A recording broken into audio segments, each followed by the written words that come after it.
বাংলাদেশ রাষ্ট্রটা পুরো ইন্ডিয়ার পেটের মধ্যে। বাংলাদেশ যদি স্থিতিশীল না থাকে তাহলে সেভেন সিস্টার্স স্থিতিশীল থাকবে না, চিকেন নেক স্থিতিশীল থাকবে না। এবং আমরা বরং ভারতকে ওই কথাটাই বলতে চাই, ভারত যে আমাদের সাথে দুটো কার্ড খেলে, অলওয়েজ মাইনরিটি দিয়ে আর খেলে আমাদের হিল ট্রাক্স দিয়ে। তা আমরা কেন ভারতের মাইনরিটি নিয়ে কথা বলি, এবার আমরা বলতে শুরু করেছি। নাম্বার 2, ভারতকে আমরা কোনোদিন প্রভু মানতে চাই না, আমরা খুব ভালো প্রতিবেশী হিসেবে চাই। প্রমাণকে আমরা তাকে বলতে চাই, তুমি যদি আমাকে পার্বত্য চট্টগ্রামে এইরকম বারবার ডিস্টার্ব করো, মনে রাখো আমাদেরও একটা স্ট্র্যাটেজিক চিকেন নেক আছে। নিশ্চয়ই, কিন্তু আমি আপনার কাছ থেকে শুধু ছোট্ট করে জানতে চাই, আমি মাহবুব কামরাকে যাব। আপনি একবার বলছেন যে শেখ হাসিনাকে পুনর্বাসনে ভারত চেষ্টা করবে এবং তাদের সর্বোচ্চ ফোর্স ব্যবহার করবে, তার মানে শেখ হাসিনার প্রতি তাদের একটা ভালোবাসা আছে। ভালোবাসা না তো, এটা কোনো ভালোবাসার ব্যাপার না, কারণ তার সমস্ত বিনিয়োগ তার উপরে করে ফেলছে ইন্ডিয়া। না, আবার বলা হয় হত্যা করা হবে, তাহলে হত্যা করবে ভালোবেসে তো। মানে ধরেন ইন্ডিয়া কি শেখ হাসিনার সাথে মোদি কি কোনো ওই ভালোবাসা প্রেম প্রীতির সম্পর্ক আছে? এটা তো সম্ভব না। ভালোবাসাটা হলো তার সমস্ত বিনিয়োগ সে আওয়ামী লীগের উপরে আর হাসিনার উপরে করে ফেলছে। এখন সেখান থেকে ওভারকাম করবে কেমনে? তো ওভারকাম তারা দিয়ে হয়তো তাকে পুশব্যাক করাবে, এখানে আওয়ামী পুনর্বাসন করাবে, না পারলে কি করবে? এইখানে এমন অবস্থা, ধরেন তার তো ইস্যু ক্রিয়েট করতে হবে। তো ইস্যু ক্রিয়েট করার জন্য তার যদি কোনোদিন হাসিনাকে হত্যাও করতে হয়, এটা তো তার জন্য অসম্ভব না।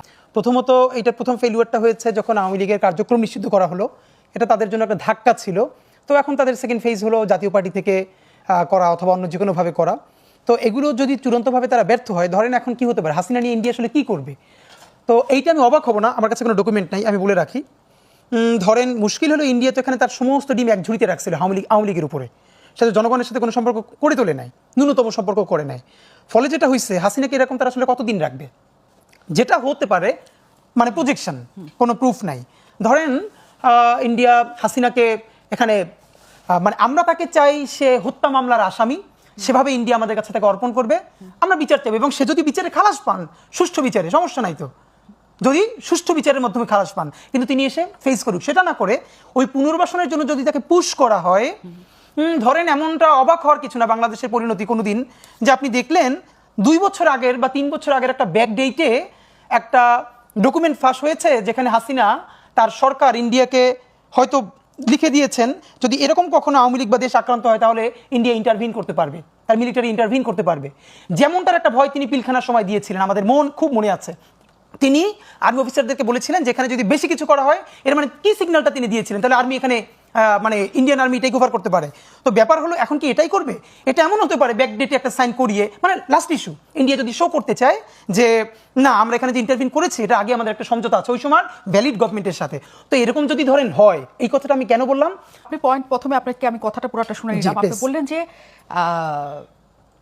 কোনো না কোনো ভাবে ব্যাকডেটে একটা ডকুমেন্ট পাওয়া যাবে যে বাংলাদেশের কোনো একটা পরিস্থিতি যদি পাওয়া যায়, হ্যাঁ মানে যদি পাওয়া যায়, মানে সেই আশঙ্কা আপনারা করছেন যে বাংলাদেশের একটা পরিস্থিতিতে ভারত এসে সরাসরি সেখানে হস্তক্ষেপ করতে পারবে উইথ দেয়ার আর্মি, মানে তাদের সেনাবাহিনী সহ।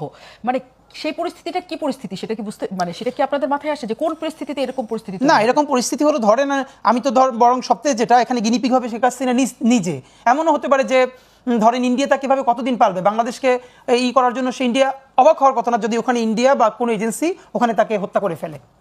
এবং এই জন্য তো আমরা চাই তাকে সুস্থভাবে আদালতের হাতে তুলে দিক। কিন্তু এখন তিনি যাদের প্রোটেকশনে আছেন, পৃথিবীর বহু দেশে নজির আছে, যেই সমস্ত দেশ যাদেরকে দিয়ে অন্য দেশের আধিপত্যবাদ কায়েম করেছে, চূড়ান্ত শেষে তাকে তারা হত্যা পর্যন্ত করেছে। তো আপনি একটা জিনিস মনে রাখেন, বাংলাদেশ হলো ভারতের যতগুলো প্রতিবেশী আছে এর মধ্যে the most significant and sensitive প্রতিবেশী। কারণ বাংলাদেশ রাষ্ট্রটা পুরো ইন্ডিয়ার পেটের মধ্যে। বাংলাদেশ যদি স্থিতিশীল না থাকে তাহলে সেভেন সিস্টার্স স্থিতিশীল থাকবে না, চিকেন নেক স্থিতিশীল থাকবে না। এবং আমরা বরং ভারতকে ওই কথাটাই বলতে চাই, ভারত যে আমাদের সাথে দুটো কার্ড খেলে, অলওয়েজ মাইনরিটি দিয়ে আর খেলে আমাদের হিল ট্রাক্স দিয়ে। তা আমরা কেন ভারতের মাইনরিটি নিয়ে কথা বলি, এবার আমরা বলতে শুরু করেছি। নাম্বার 2, ভারতকে আমরা কোনোদিন প্রভু মানতে চাই না, আমরা খুব ভালো প্রতিবেশী হিসেবে চাই। প্রমাণকে আমরা তাকে বলতে চাই, তুমি যদি আমাকে পার্বত্য চট্টগ্রামে এইরকম বারবার ডিস্টার্ব করো, মনে রাখো আমাদেরও একটা স্ট্র্যাটেজিক চিকেন নেক আছে। নিশ্চয়ই, কিন্তু আমি আপনার কাছ থেকে শুধু ছোট্ট করে জানতে চাই, আমি মাহবুব কামরাকে যাব। আপনি একবার বলছেন যে শেখ হাসিনাকে পুনর্বাসনে ভারত চেষ্টা করবে এবং তাদের সর্বোচ্চ ফোর্স ব্যবহার করবে, তার মানে শেখ হাসিনার প্রতি তাদের একটা ভালোবাসা আছে। ভালোবাসা না তো, এটা কোনো ভালোবাসার ব্যাপার না, কারণ তার সমস্ত বিনিয়োগ তার উপরে করে ফেলছে ইন্ডিয়া। না, আবার বলা হয় হত্যা করা হবে, তাহলে হত্যা করবে ভালোবেসে তো। মানে ধরেন ইন্ডিয়া কি শেখ হাসিনার সাথে মোদি কি কোনো ওই ভালোবাসা প্রেম প্রীতির সম্পর্ক আছে? এটা তো সম্ভব না। ভালোবাসাটা হলো তার সমস্ত বিনিয়োগ সে আওয়ামী লীগের উপরে আর হাসিনার উপরে করে ফেলছে। এখন সেখান থেকে ওভারকাম করবে কেমনে? তো ওভারকাম তারা দিয়ে হয়তো তাকে পুশব্যাক করাবে, এখানে আওয়ামী পুনর্বাসন করাবে, না পারলে কি করবে? এইখানে এমন অবস্থা, ধরেন তার তো ইস্যু ক্রিয়েট করতে হবে। তো ইস্যু ক্রিয়েট করার জন্য তার যদি কোনোদিন হাসিনাকে হত্যাও করতে হয়, এটা তো তার জন্য অসম্ভব না।